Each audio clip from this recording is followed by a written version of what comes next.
Kita tidak boleh berbuat sesuatu hanya mementingkan diri sendiri. Kadar iman kita dengan kadar orang di sekeliling kita dan kadar anak cucu kita itu tidak sama. Keyakinan dari orang banyak yang sudah membudaya itu ibaratkan sebuah hukuman yang akan selalu mendengungkan kutukan kepada seseorang yang melanggar. Setiap orang. Assalamualaikum warahmatullahi wabarakatuh.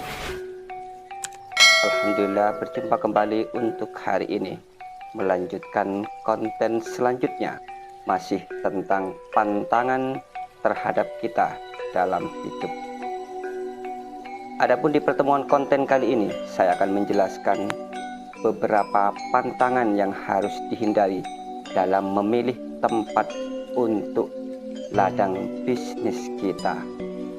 Yang pertama, tempat yang harus kita hindari dalam kita membuka usaha, yaitu lokasi kuburan atau bekas kuburan.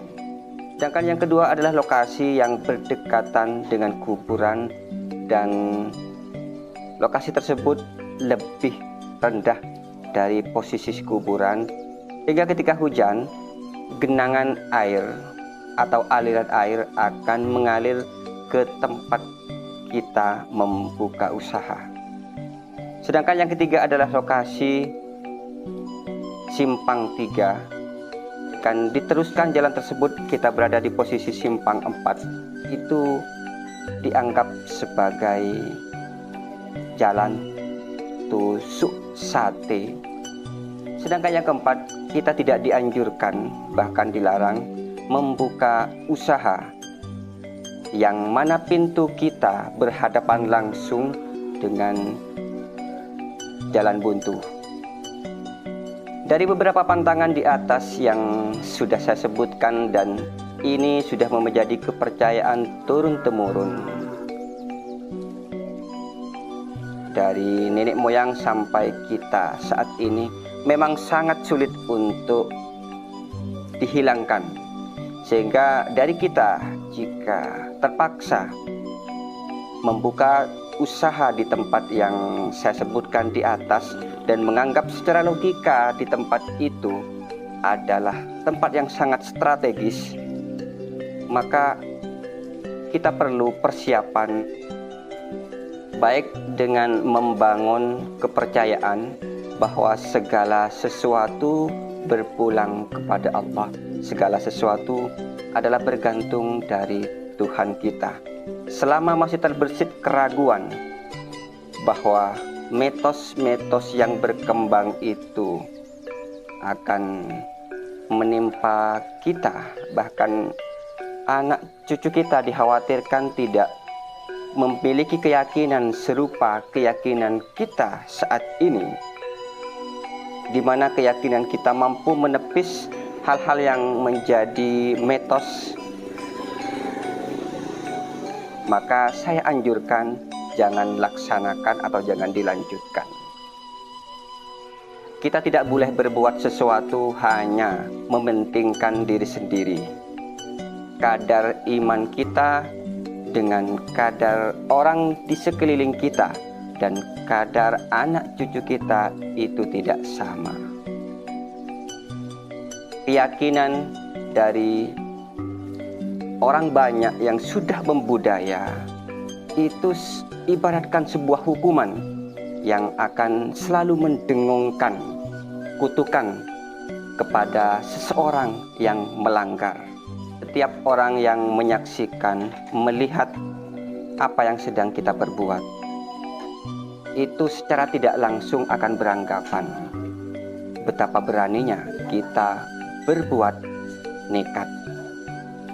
Anggapan seperti itu, ini umpama kutukan yang terus mengalir, siap merajam dan menghujam kita. Setiap pantangan yang terpaksa kita langgar bukan berarti tidak ada yang namanya jalan keluar. Yang penting kita mau berpikir, yang penting kita mau berembuk mencari solusi. Di sana ada jalan keluarnya. Berkenaan dengan beberapa pantangan di atas yang sudah saya sebutkan, seperti membangun di atas kuburan, selama masih ada orang yang mengenali tempat tersebut bahwa di tempat itu adalah bekas kuburan atau berdekatan dengan kuburan, yang dilihat airnya mengalir ke tempat kita, selama itu juga doa secara tidak langsung mengalir dari mulut mereka. Beribu waktu atau beribu saat, beribu tahun berikutnya, ketika sudah tidak ada orang yang mengenali bahwa tempat itu adalah pemakaman, maka kita akan terlepas dari pantangan yang saya sebutkan di atas. Kembali kepada keyakinan kita masing-masing.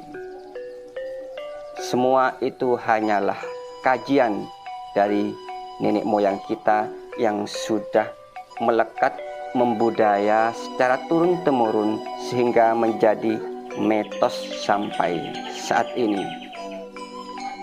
Kita sebagai manusia yang cerdas dan beriman, pandai-pandailah untuk mengelabuhi segala sesuatu.